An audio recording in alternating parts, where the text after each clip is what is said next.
Okay, what we typically see when we go into organizations are what we call silos. And there are many different silos. We can have silos between different departments. We can have silos between different business units. So when we think about a silo, that's where a group is working. They're focused on their own work, and there's not a lot of communication happening between the groups. We can also have content silos. So when you're developing information, maybe by product or by campaign or whatever the case may be, again, groups are working very individually. They're not working together for the betterment of the whole. So, and we often discover silos as we're starting to do different things, in particular things like workflow and approval processes and things like that. We discover all sorts of different, well, we do it this way and you do it that way, and you know, ours is better, or we have to keep doing it this way. And it causes problems. So but what we need to do as we begin to look at these sorts of things is to understand that they're pretty much human nature. People are busy, they're focused on what they're trying to get done, and they don't necessarily see the benefit of sharing and communicating across other areas. And we think it's really important to break down those silos and to start bringing it together. So when I think back on the ways we used to create content quite a few years ago, we used to create it very much handcrafted on sort of an ad hoc basis. So I had a campaign that I needed to do. Well, okay, what do we want to do for this one? How do we want it to look? How do we want to structure it? Yada, yada, yada. So we very much handcrafted it. And if we had any issues with what we were doing, it was often came down to who you knew and who you talked to and what those relationships were. Typically as well, a lot of the work that we created many years ago was for a single language, for a single country or region within that country. And these things are all starting to change. And we're particularly impacted when we have content which is regulated in some way. So you saw in our early work, we do a lot with life sciences. We also do work with financing. They all have regulations that we all have to follow, and that can be problematic. So those days are gone now. We're really changing what we do, and we need to change even more how we work together to improve our processes. Part of that comes down to communication. We need to look at how we can communicate better. Unfortunately, when we try to change things within an organization, and we typically get pushback. It's like, no, we got some resistance here. We don't want to do this. And it can be for a variety of different reasons. So some of the things that we have heard are, this is hard. You know, this is going to be more difficult to do than the way we used to do it. Why are we doing this? It's going to take too long. I don't have time. I got to get this done. I don't have time to change the way we're doing things. Maybe later, but not right now. And it may be taking people out of their comfort zone. This is new. I'm not sure about this. Are you sure this is a good way of doing things? I'm not too keen on this. And well, hey, if we do this, we have to rewrite our processes as we're doing this. And I often say, yeah, we do. Or, hey, nobody does it like this. Are we the first? Have you got information that says this works? Has it been done in other organizations? There's all sorts of things that people can say and feel, and maybe not tell you at all. It's just this simmering under the covers resistance that's going on because they're frustrated and don't want to make change. So that's typical. So it's a big world out there, big ocean. We don't want to boil the whole ocean. We want to just start in a finite area and start moving forward.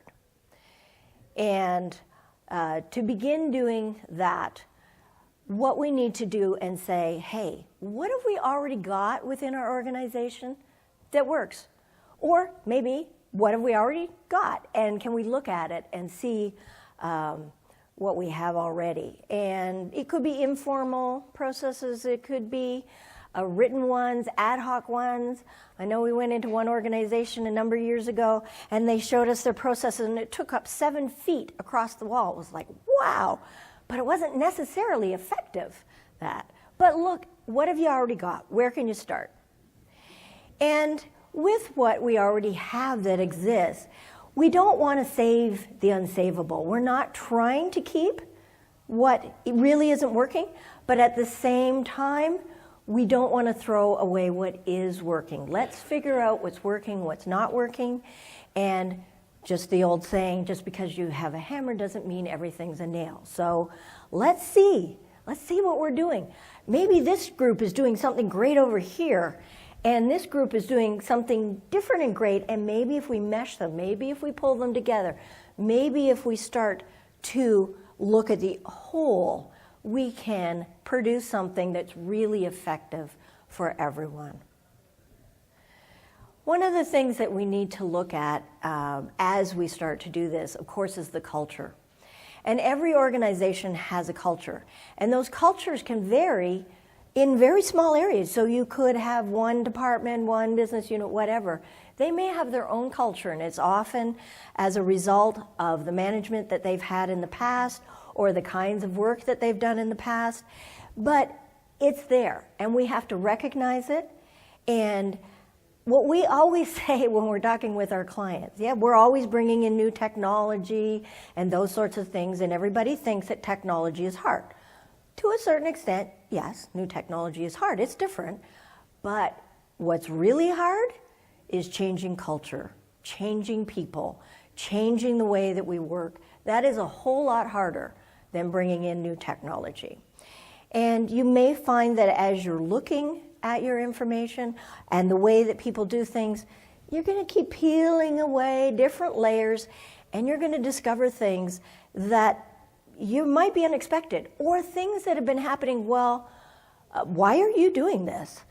Well, because we had to do it for this reason. It could be 5 years ago, and it doesn't make sense anymore. We've seen that where a team was producing something and had to get it to another team, and they had to look at it, and they had to approve it. And it turned out that the team that was doing the reviewing, they didn't really need it anymore.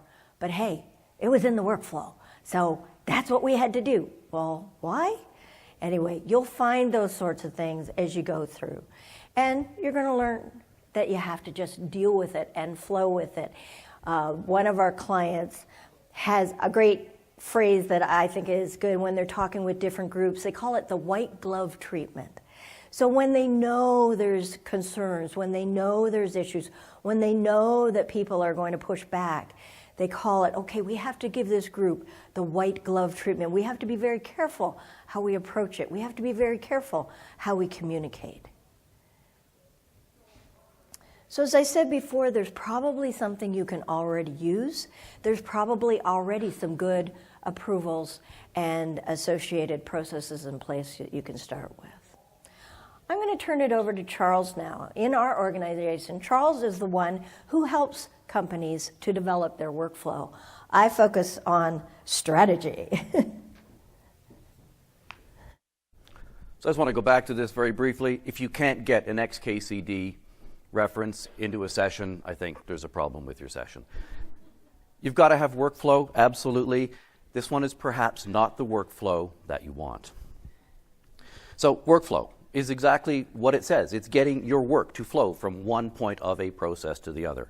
It can be all the way from, hey, we have a new product, we have a new idea, we have a new thing, something that we want to promote, something that we want to sell, something that we want to explain, all the way to we're now marketing it, we're now selling it, we're now documenting it, we're now trying to make people understand it and buy it. We're going to focus for the next 30-odd minutes on those two little parts, that review, that approval session. So let's talk about those approvals. Why do we need approval? So often we get stuff that, well, this is a fast-moving business. We need to have stuff. We don't have time to do it. Well, no, we absolutely need it.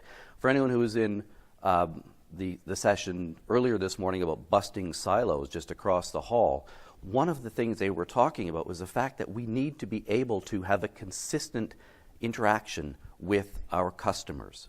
with our buyers, with our prospective buyers. So we need to be able to say, if one group of people is saying something, everyone needs to be able to be on the same page. We need to have that custom work, that consistent information across all of our processes, because people don't just look at the marketing or the technical support or the tweets. They look at everything, and that's how they understand how good our company is, how good our product is. So we need that consistency. In order to get the consistency, we need to be able to understand all of our content. We need to have it approved at some level.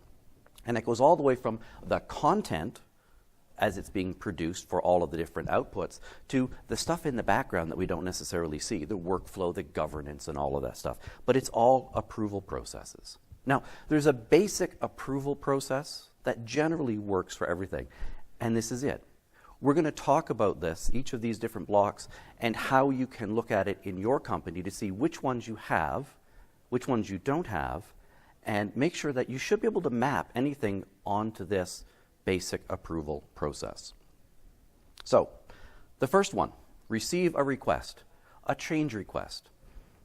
New information that you need. This could be anything from a new product, you're moving into a new market, something has changed, there's been something you have to respond to in the market, and now you have to change your message. And that message has to be consistent across all of the fields of your touch with your customers and your clients. So you probably have something like this, something that onboards new information. Well, you need to look at the way that's being done in your company right now.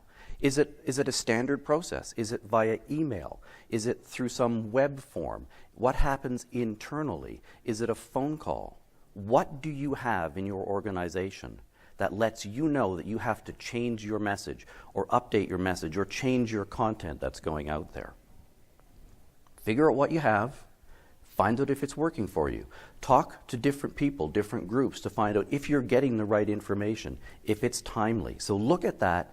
If it works for you, that's great. If it doesn't, make sure you can change it. If you've got 50 different ways of getting stuff from all of the people, all of your touch points, see if you can come up with a consistent way of doing it. Reduce it from those 50 touch points down to 5. That makes a huge difference if you're looking at one place to get information rather than all sorts of different places. So when you get something, take a look at it, make sure that you can get things in a consistent manner, because the consistency starts at the beginning.